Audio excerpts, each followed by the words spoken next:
Welcome everybody to Quantacast Professional Series number 6. I'm Tim McKinley, the Managing Director here at Quanta. Today I'm joined by Aaron Bendel, our Head of Funds Management. Aaron's been with us for more than 8 years, working together with us. Had 25 years at Westpac and deals with all things debt for us. So welcome, Aaron. Thanks, Tim. And on my left, we're very pleased to have Dan Gradwell. Welcome, Dan. Hey, Tim. Thanks for having me. No worries. Dan is a property economist and banking professional with ANZ, been with ANZ for more than 10 years. Currently holds the position of Associate Director with a focus on commercial and residential property markets. You may have seen Dan around the place because he's frequently quoted in the media around the property sector in Australia, and is often at conferences, and I have seen Dan present on a couple of occasions. And Dan is essentially one of the go-to economists for ANZ on anything property.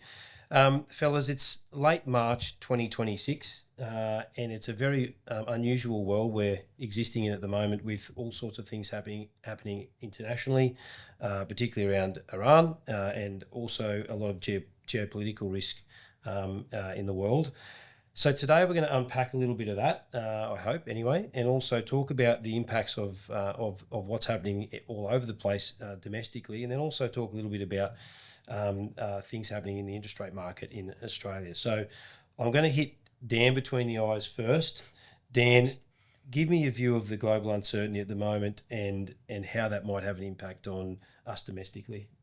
Yeah, absolutely. So I think the first thing to keep in mind is that Australia already had some challenges even before the war in Iran kicked off, right? We know that the RBA was increasing interest rates back in February. That was about a month before Iran was invaded. So what that means is that we already had these real inflationary pressures that have been sticking around through last year. Inflation was stubbornly above the Reserve Bank's 2 to 3% target band, and that's because the economy had been running pretty hot for a period of time. So we had already seen a real shift towards the end of last year in terms of what interest rates were expected to do as we moved through 2026. For a long period of time, we thought there were going to be another 1 or 2 rate cuts through 2026, but the view changed very quickly towards the end of last year. And so that means that the economy was already in a bit of an interesting position even before we've had these global challenges overseas. So looking forward then, there's obviously incredible uncertainty, like you mentioned, around what's going to happen, how long this war is going to persist, how long oil prices and petrol prices are going to remain elevated, to what degree that flows through the rest of the economy as well. And obviously that can change on a dime, as we've seen recently. But I think going forward, regardless of how long the war continues and those prices remain elevated, remember that the Australian economy was running pretty hot beforehand as well. So there was already pressure on interest rates, and this is really adding towards that story. So if we think about where the risks are going forward, they're really kind of all tilted in one direction at the moment, and that's pointing us towards higher inflation, higher interest rates, and obviously that's going to have consequences for Australia's property market as well as the broader economy, of course, as well. And so in relation to the inflationary pressures, do you see any of the sectors coming taking a backward step in terms of adding to that inflationary pressure? Yeah, absolutely. In terms of the broader economy, I think. Yeah. So a bit of a mixed bag there, I would say. And the interesting thing for Australia is that all of the states and territories are running their own race as well. So I'm based in Melbourne, travel around for functions like this and talking to our customers. And Melbourne's obviously been in the doldrums for quite a period of time now. I think that's pretty well known. But then travelling to places like southeast Queensland, Adelaide, Perth, they're absolutely flying, and that is quite broad-based across a whole range of industries. So one thing that I always refer back to is the fact that in Australia, household spending is about half of the economy. So anything that's happening to households and their individual spending decisions is actually the largest single driver towards our overall growth. And obviously that has flow-on impacts to businesses and their demand as well, which in turn goes through to demand for commercial property at the end of the day as well. So what that means is that on an industry level basis, generally things are going pretty well, but what has really driven a lot of the economy rather than a single industry, it's the private versus public spending split and the government spending that we've seen ramping up. And I'm thinking there of things like infrastructure, of course, road and rail projects, increasingly electricity work and that sort of thing as well. But it's also coupled with healthcare. So health, aged care, the NDIS has been getting a lot of attention as well. And all of that government spending, which is pretty consistent across the country, is driving a lot of demand through the economy and contributing to those inflationary pressures. So it's really not just one or two particular industries, but there is a huge component from the government that's supporting the overall spending story and inflation as well. Do you have a comment on that, Aaron? I definitely agree with Dan. It has become much more broad-based than just like insular parts of the economy driving, I guess, the economic pressures for inflation that we actually see. The thing that I sort of try to look through a little bit in trying to balance some of the immediate pressures and risks that we see is it's what actually happens as the consequences of, I think, a very uncertain inflation environment that we've got. And I think we will see a lot more inflation, and some not ideal inflation numbers are going to make the RBA's job very difficult going forward over the next 6 months. But how that actually translates to spending, and just following on from Dan's point, that household consumption is a really huge part of what drives inflation. However, the counter to that is as rates rise, certainly people with mortgages, disposable household budgets contract, and will contract materially as we move through what could very well be another couple of rate rises this year. Markets have already got to a point where, and Dan can correct me if I've kind of misaligned, but looking like we could get to 485, having that priced in. Now that's the market and sort of more the trader part of it, not necessarily supported by all the economists at this particular point in time, but there is certainly risk for the rise, which will materially constrain household budgets. But then beyond that, it's the fuel. So as that fuel shock comes through from Iran, and we don't know how long that plays out, that is like additional rate rises directly affecting household budgets. Now that affects everyone now even if you do not own a diesel or petrol-based vehicle, you still have to logistically move goods, whether that is import supply or actual produce. Now that goes from agriculture through manufacture. The impact of that is then going to sort of fuel, but if people's budgets are then constrained at a household level in terms of not driving as far, and then they have the impacts on mortgages from higher interest rates, do we start to get to a point where the negative impacts or the sort of the pressures that we see now, do they start to moderate? Because then do we start to see an actual contraction of economy? And I don't really want to use the R word, but where we see a significant retraction in household spending that really then starts to shift away from going back a little bit like COVID, where people sort of were working from home, they stopped spending for a few different reasons. One, it was they weren't in the market to spend. Do you find that you've actually have businesses sort of go back to, because of the pressure on fuel, do you end up with a case of businesses starting to increase work from home options, so people aren't spending as much money on fuel? That means people aren't in the city as much buying coffee downstream. So there's a downstream impact to the economy that, while there's, to Dan's point, there's a lot of things that were inbuilt and fueling, and very, very much the economy was too hot. But are we on the cusp? Like, that's kind of the thing that it feels like it. It feels like we must be close. It's very hard to see where the tipping point comes for us to start to contract because of that. And then do we see pressures sort of alleviate a little bit as we move through June, July, August this year, as possibly the economy starts to slow? And not necessarily talking about recessionary slowing, but slow enough that we actually start to see inflation moderate. So even though you have significant positive contributions to inflation, but you start to get the negative contributions to it as well through reduced spending, more sales being offered through retail. How that plays out is the real unknown, I think, at the moment. As we move forward through 26. Yeah, definitely. And there's probably two things that I'd point out there. The first one's just where you're talking around inflation before. I think later this morning we actually get February's inflation data.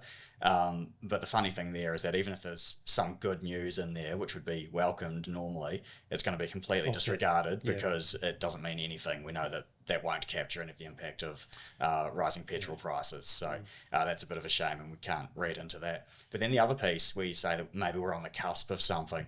Yesterday we saw in the ANZ Roy Morgan Consumer Confidence Report, which has been coming out weekly since about 1972, I think, 50 years. And we saw that consumer confidence has actually fallen to the lowest level on record. So even lower than GFC time, lower than during COVID, lockdowns and all of that as well. So absolutely, households are definitely feeling the pinch already, whether that's directly in their wallet or in terms of their outlook for the future as well, because it asks them around things like, is it a good time to buy a major household item, or what's your financial position expected to look like in 12 months' time? And all of those sorts of indicators have absolutely fallen off a cliff recently, and particularly in the last week. And really easy to see why when you see petrol prices, well above $2 now, $2.40 or 50, and the rate hike last week as well. Yeah, we've been so resilient as a spending a country of spending, because you think to yourself, you go still to the pubs and clubs and you go to the restaurants and they're full, and you think, is it going to be a case of it just really does just stop to there's so much happening that people just say, right, that's it. Tomorrow's the day that I stop spending. We start keeping some cash in the bank. We've heard that people are. I mean, that's the next probably component here. What's investor sentiment out there at the moment as well? Are they diverting away from more risky investments and looking more cash in bank? Is our sector in the commercial property or even residential property somewhere they're going to park their money? But I can't believe how resilient we've been in all the an interest rate cycle going the other way now, and then price of goods up, fuel, and it feels like it's very shortly we're just going to say enough's enough, and we have to actually pull our head in a little bit and have a look at widening that the other way. On that point, I think the reason, in part, I think that we've had such a strong economy, despite the rate rising cycle that we lived through from 23 through the end of 23, I think is particularly driven by the dual mandate the RBA had through this cycle around maintaining full employment. Yeah. So where you would typically see a central bank raise rates to actually constrain the economy to bring inflation back quickly within the target band, we saw a very reluctant RBA to move quickly because they're trying to balance employment. And this cycle, I think, has been very hard to read, and I think it's caught a lot of economists through the last few years off guard because of that dual mandate, which is out of sync with a lot of previous cycles in terms of how the RBA has functioned using interest rate policy to impact the economy, has meant that people have been a lot more confident despite their mortgages, their cost of mortgages going up probably 2.5 times from the low point.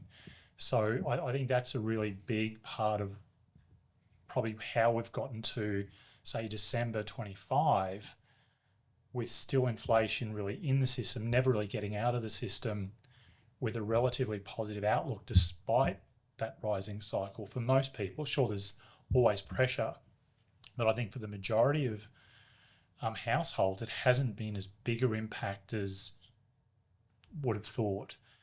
And I guess then the flip side to that is, going forward, we had a very significant rising cycle. How much does this rate rising cycle that we sort of move through now through 26, how far does it go? To what extent?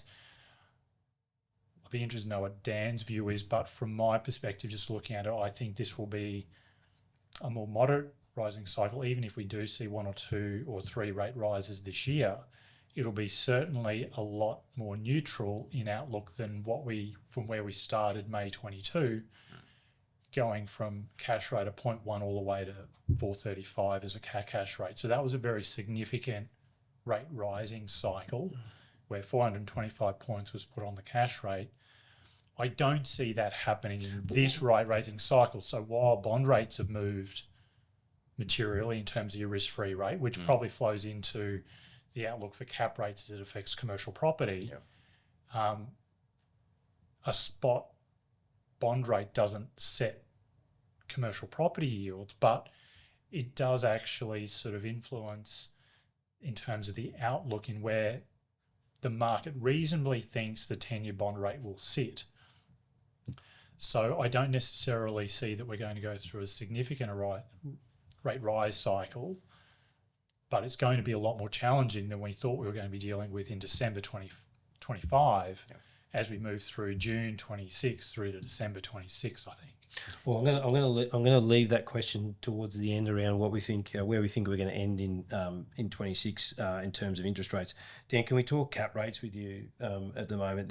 In some sectors in commercial property, they're very soft. Others have remained, I guess, somewhat similar over the last couple of years. Yep. What's your view overall of where the market's heading with cap rates in all sectors, I suppose, or the 3-4 main ones? Yeah, absolutely. So the thing there is that the answer is different across every segment, like you say, but also across the states and territories. We've seen that we're talking about Victoria earlier on, down in Melbourne. Generally, yields are softer there than what you would expect compared to maybe comparing Brisbane versus Melbourne is an interesting one, because that gap where typically you'd be paying a premium down in Melbourne has really closed over the last couple of years. And you can see that really clearly in somewhere like the office sector, for example, where Brisbane offices have been far outperforming what's occurred down in Melbourne, and yields therefore in Brisbane have come, tightened all the way back up. So that's kind of an interesting one. But then even within the office segment, you can see this difference in performance if you look at prime A grade premium buildings versus your B or C grade stock as well, where we know that there's this really well established flight to quality, and that's driving a widening spread in yields between those prime and secondary type assets, and that's still continuing to where we are today. Is that because, Dan, there's better incentives in that market? I know that employers are looking for more amenity and getting people back into the office. Well, why do you think? I mean, it might sound like an obvious question, but why is that a real driver now back into there? Because once upon a time, there was some areas or locations where you just wouldn't pay the rent. Yep. Absolutely. So I think businesses, when they're thinking about getting their workers back into the office, if they genuinely believe in the importance of having everyone together and the collaborative nature and the benefits associated with that, they are ultimately happy to pay the price for it. The other thing that we're seeing as well, and this is coming from your larger, ASX 50, 100 sort of customers and governments at all levels as well, is they increasingly care about the environmental credentials of those buildings. So they're really looking at things like neighbours' energy ratings, for example. For a lot of those larger corporates and governments, they really have to be at least a 5-star neighbours rating in terms of energy efficiency, and that naturally points you towards the prime grade part of the stock as well. So there's kind of two reasons there, I think. So some of those cap rates softened in particularly office in I think across the board generally.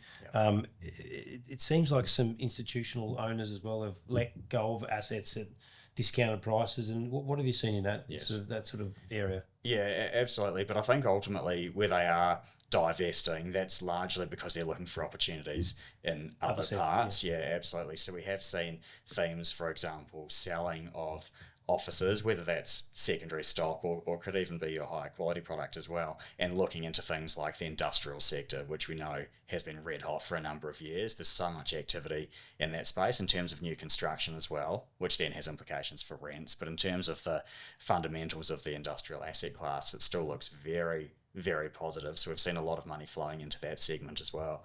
The last maybe 2 years in particular for Australia, we've seen this huge upswing in approvals and investment for data centres as well, where hard data are really challenging to come by. But again, that's driving a lot of funds into that sector. Those funds typically don't come out of thin air, so that does kind of involve a reallocation of capital at the back end as well. So that can explain some of the shifts across different asset classes that we've seen. Dan, so just touching back on the industrial sector, you still see a good run up in that, or it's going to remain steady for the sort of next 3 to 5? I think it's going to be good because the demand fundamentals are so positive. And I'm thinking there about, we know online retailing absolutely had a fuse lit under it during COVID, but that's continued to grow. And we can look at all the indicators around things like, it's not just young people shopping online on their mobiles anymore. That's obviously a huge part of it. That's continuing to grow. Younger people are really comfortable doing that. But we're seeing older demographics are increasingly comfortable as well. Right. You do it once and suddenly you're hooked on it. You get really Your eyes comfortable with open the up, process. Absolutely. And it's like a whole new world. So we're seeing that. We're also seeing that growth in online retailing is growing faster in the regions now than it is in the metro capital cities across Australia. So there's different drivers that are going to continue to support that online retailing, and in turn that's driving demand for your storage, warehousing, logistics sort of piece. So that's really important. And then, for other parts of the country, we've got demand from the mining sector, for example, and all of that points to a really positive demand story for industrial that's going to continue not just through 2026, but to your question, 3-5 years, absolutely certainly. But then the other thing that we are seeing in the industrial space is that supply of industrial stock is really starting to catch up now. So I've been talking for a few years around how building approvals have been really strong. The industry has acknowledged that there's a shortage, and they've been essentially doing their best to bring more supply to market. And what we can say is that through 2025 in Queensland, work done or construction of industrial buildings was about 3 times what it was 5 years ago. So there is a very real supply side response, and that means that your rental growth has slowed right down, and I think will continue to slow as well. We're seeing a bit more incentives coming through in the industrial space, which was unheard of 3 or 4 years ago. So that has been a bit of a change. It's probably the most acute in somewhere like Perth, where if you strip out those incentives, effective rents have actually gone backwards a little bit over the last 12 or 18 months. That's not the case in Brisbane.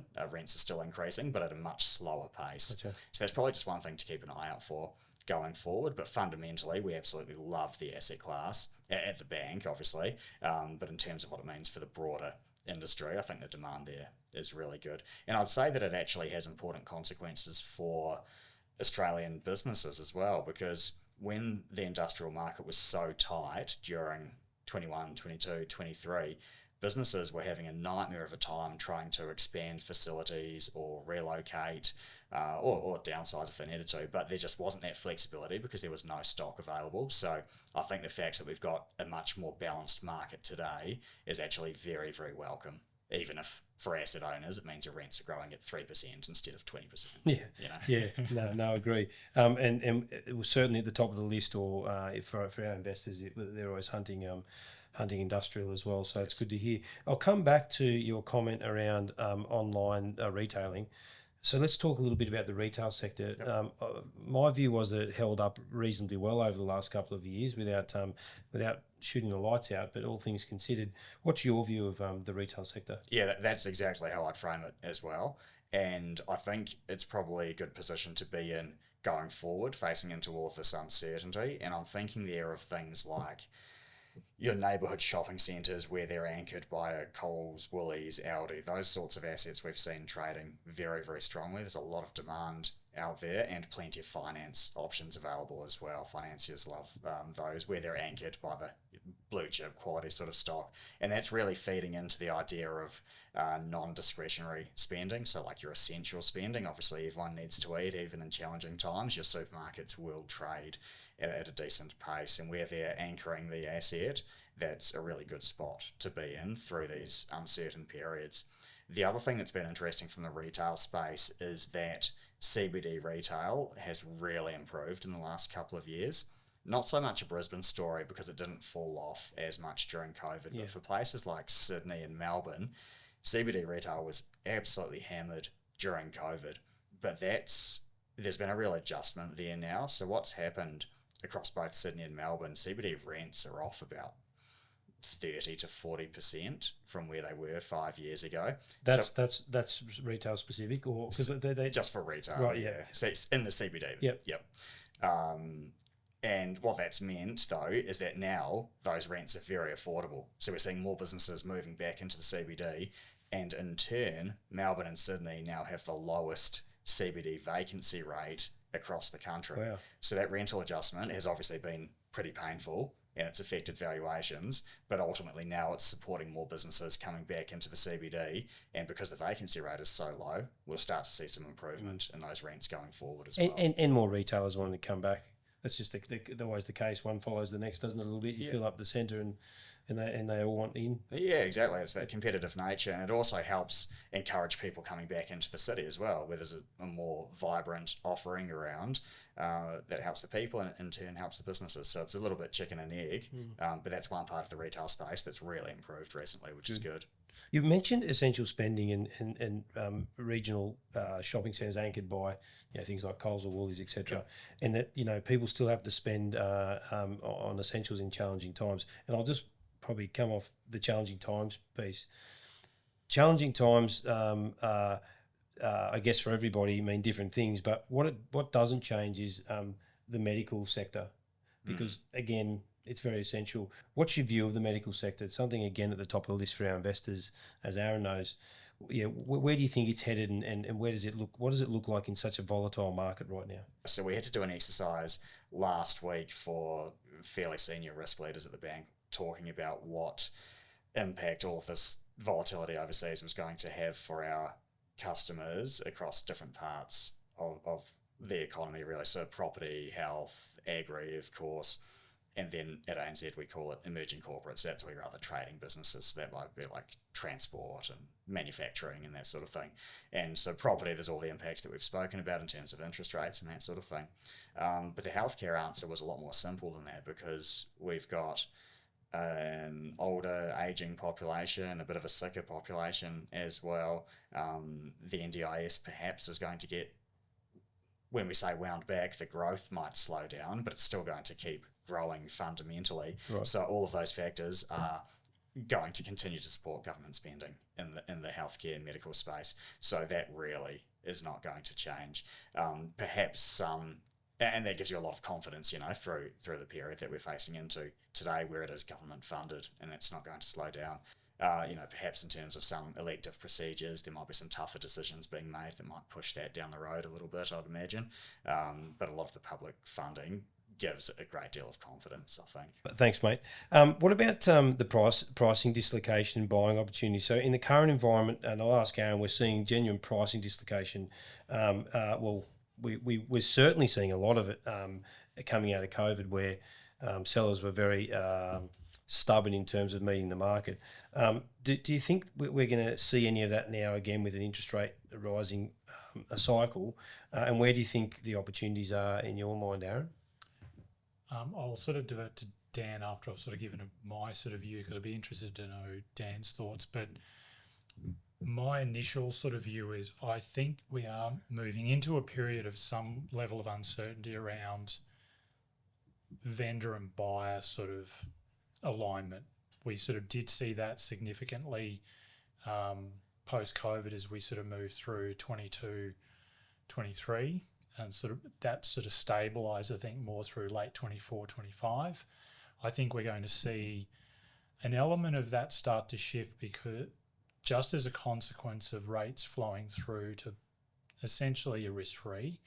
That being said, going back to my point earlier, I don't think this rate rising cycle is going to be as material or as significant. There has already been, to a certain extent, a relative reset of expectation around where your risk-free is, what premium people are looking at in terms of buying and selling commercial real estate for. So while I think there is a risk, and there may sort of start, we might see some signs of some price dislocation around what a current vendor and we as a buyer, particularly as a syndicator, might be prepared to pay, given we are downstream looking at distribution capacity out of the cash flow. I don't know that it's going to be as significant as what we experienced a couple of years ago, but I'd be interested to know what Dan's thoughts are around how he sees that might evolve, just having a much more broad national sort of scope and vision. Yeah, a really interesting one, because we haven't really seen that disconnect to date, but we do know that through various periods of volatility, it does kind of drive buyers and sellers further apart. And like you mentioned, it was really clear during the COVID times, and even as post-COVID, as we saw interest rates increasing as well. I think one interesting thing going forward is if you're looking to buy an asset in the next 6 months or so, you're going to be asking really different questions around compared to what you would have been as recently as a few months ago. You might be thinking about who's the tenant of that building, how exposed are they to oil prices and so on, and that just wouldn't have been on your radar at all a few months ago.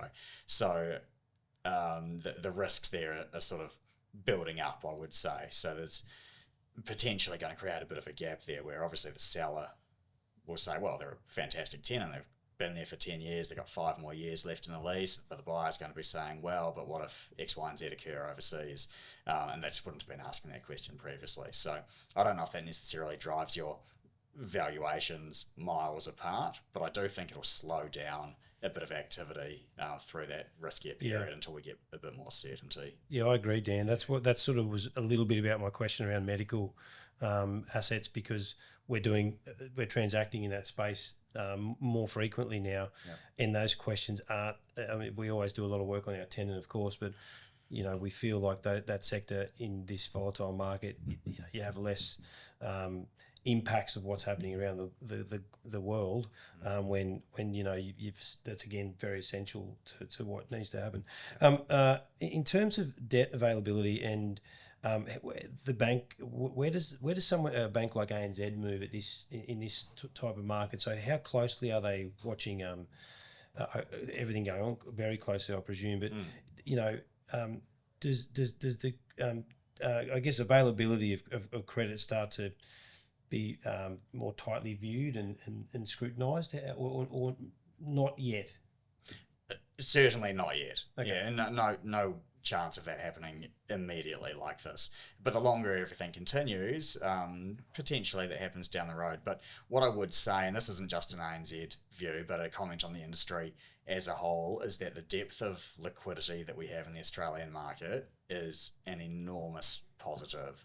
And I know there's been a lot of commentary around private credit, for example, over the last 6 or 12 months. And because it's really ramped up a lot. It has. It's been growing very, very quickly.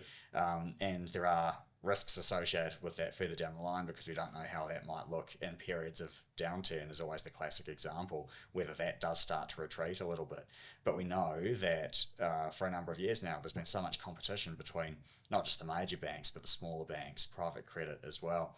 And that depth of liquidity is an enormous plus for the commercial property market in Australia as a whole. And I always refer back to New Zealand for pretty obvious reasons, but also because they've had a fairly different experience to us post-COVID, where as interest rates were increasing, they didn't have the same depth of liquidity over there. They don't really have the same private credit availability. The number of banks are much smaller as well. So what that meant was that for any asset owner that was coming into a challenging financial position on the back of those rate rises, they didn't have the really easy ability to refinance like you would do in Australia. In Australia, you can refinance for worse terms, presumably, if there's a period of stress going on, but you can ultimately resolve what you need to in the vast majority of situations. But we found that wasn't the case in New Zealand, so we did ultimately see a lot more forced sales, for example. Valuations came off to a much, much greater degree than what they did here because of that lack of liquidity. So I always think that's a really important feature of what we have going over here, and that competitive landscape I don't really think is going to change, as we look through the near to medium term at least.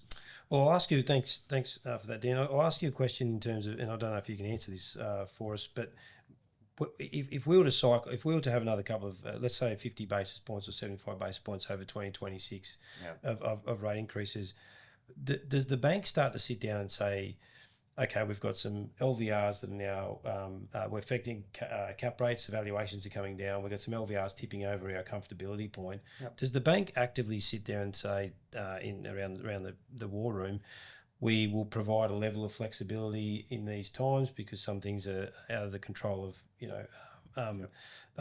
domestically, or is that something that actually happens, or is it something you just that we've got our terms and conditions around debt, and they are what they are? Is that a question you can answer? I absolutely I can, and it's definitely the former, where there will be support for customers, and that's really the sales pitch of the major banks, the smaller banks as well, compared to private credit that are going to be a lot more likely, I think, to stick to the terms and conditions in the loan. So what we saw during COVID and during two separate times. First of all, during COVID with lockdowns when businesses perhaps had to close, non-essential ones, and there wasn't the rent coming through. There was absolutely periods of leniency there that flows through to the bank as well.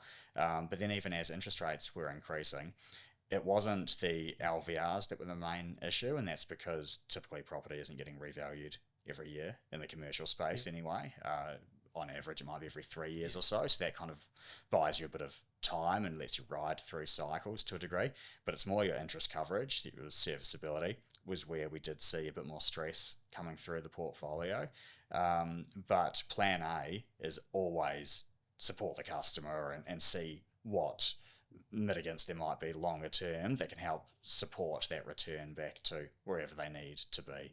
So there's kind of two levels of stress there. The first one is, are they going to breach their ICR covenant? That might be set at 1.5 times is pretty typical, for example, these days. If they're going to go from 1.6 times to 1.4, that's okay. We'll get some rental uplift over the next year. We'll work with that. Becomes a lot more challenging if they've lost a tenant, they're currently at 1.1 times. If that slips below 1, then absolutely it gets harder. But plan A is always to work with them and sort of understand what they need to get through the period, how long that's going to take. So it's definitely on a case-by-case basis, but always we'll want to try and support the existing customers as a first priority. Great. And Aaron, we do a lot of business with ANZ. They've been very good to deal with. They hold a large. We have a lot of our portfolio with them. I'm sure you've experienced that. Not that we've had too much issue so far in our properties, but your dealings with them have been very good all the way through. They've been exceptionally good. ANZ's been a really major supporter for Quanta and the business broadly.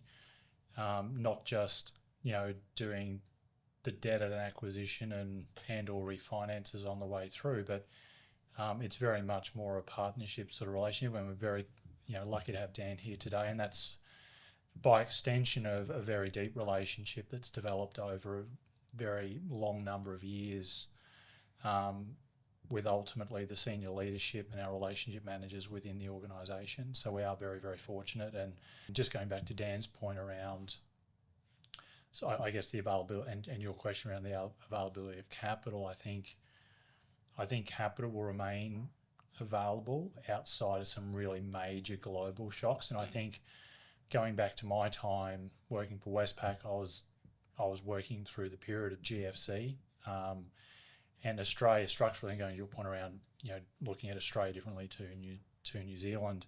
Structurally, the Australian banking system shifted significantly to become less reliant on global capital.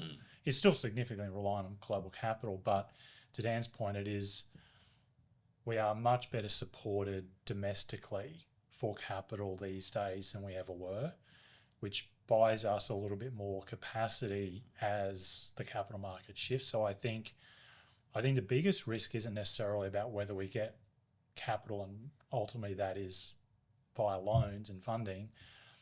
The risk probably is around what the cost of that becomes, because ultimately a bank deals in cash. That cash is the widget of a bank. It's like nuts and bolts. They trade and they buy and sell cash essentially.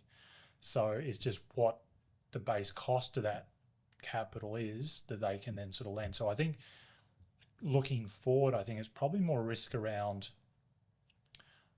margin pricing rather than necessarily the availability of capital outside of a very significant global shock that starts to see what we saw post GFC, where global banks and pension funds close up and wanting to bring their capital back onshore and not direct any more funds offshore, but also then contract and bring capital back onshore. But I'd be interested to know what Dan's thought are, but that's sort of where I see probably more risk around debt going forward, is more around the margin pricing rather than availability. Okay. I'm not sure whether Dan shares that view, but that's sort of how I would probably see it at the moment.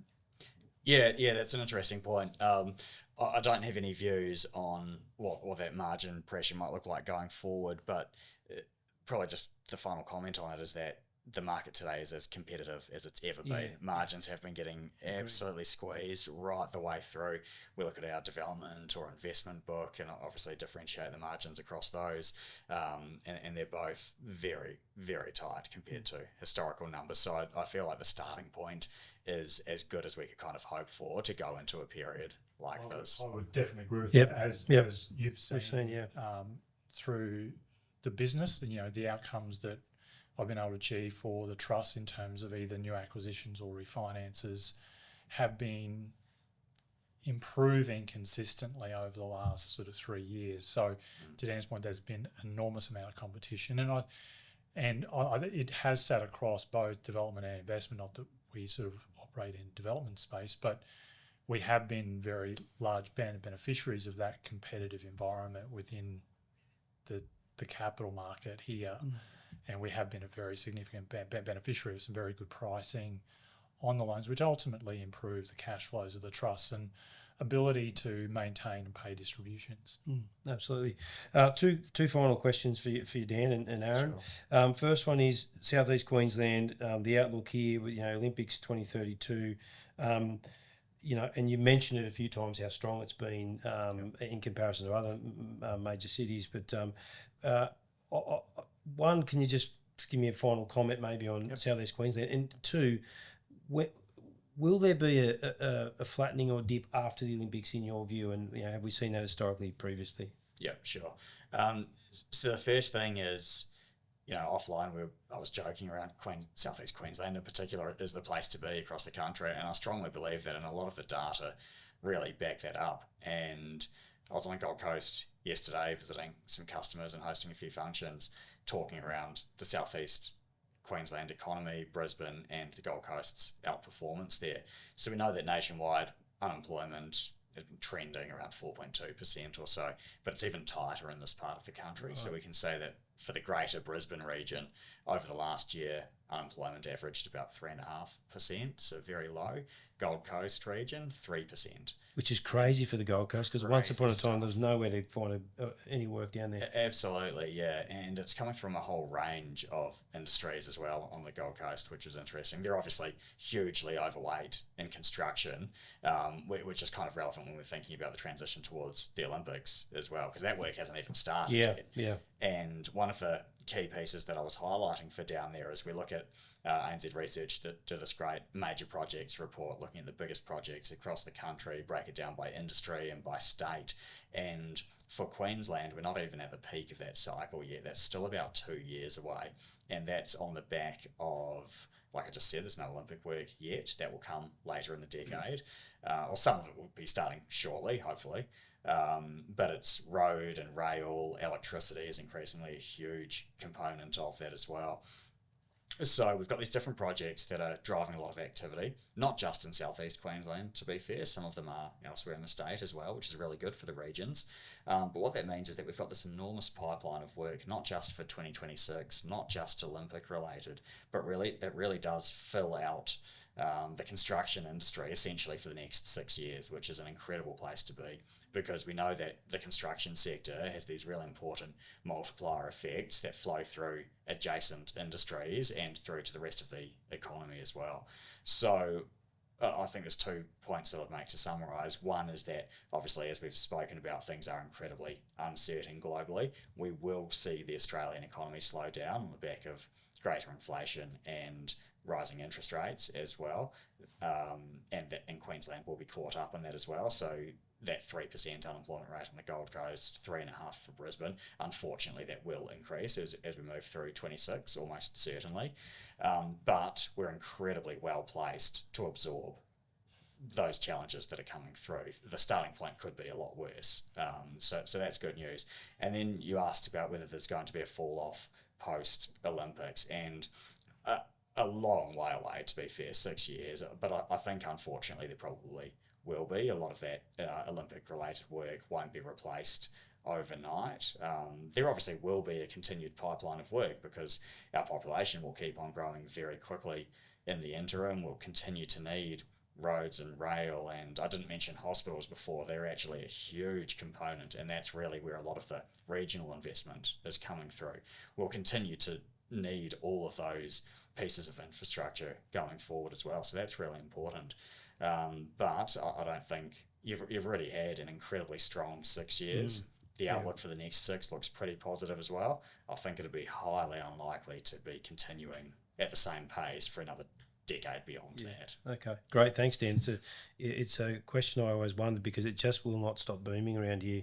And you wonder when it flattens, but and also wonder when people come and your city's on show, right? The Gold Coast will be on show.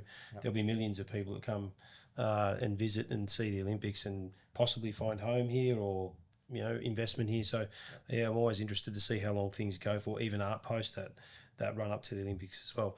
I'm going to leave Dan. Well, hopefully I don't know if it's a negative or positive question. With one last question, but we did speak about Aaron shared his view on interest rates for 2026. Yep. And I don't know if it's your view or the bank's view, but could you provide us just as we wrap up your view on where we might be headed this year? Yeah, certainly. So the bank's view, ANZ Research, are expecting one more rate hike at the next meeting in May. So that would be 3 hikes this year. That really takes us back to where we were between late 23 and early 25. So not uncharted territory for us. It does mean the economy will slow down, but nothing untoward there in terms of what that's going to mean for household and business financials. Having said all of that, really easy based on the discussion today to see where the risks are, and they're absolutely towards higher rates over the near term. But I thought Aaron made a very good point earlier on around that tipping point story, because remember, ultimately the point of increasing interest rates is to cool inflation, which does mean slowing down the economy, and like I just said, people will unfortunately likely lose jobs as well.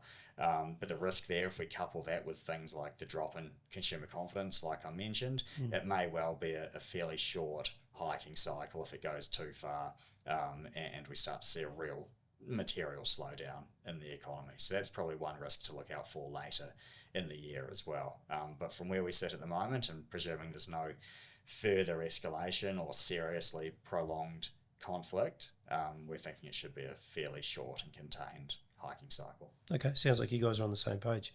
Dan, it's been a pleasure having you here, and I'm sure all of the people at home that watch our Quantacast and listen will be very in tune with what you've said today. So thanks very much for taking the time and coming to us and spending the morning with us. Thanks for being here. Absolute pleasure. Thanks for having me. And Aaron, thanks for being here as always. I'll see you in the office in about 5 minutes after we finish the filming. So that's all from our Quantacast today. And thanks, Dan. Yeah, thanks to Dan. Thank you. And we look forward to bringing another one soon.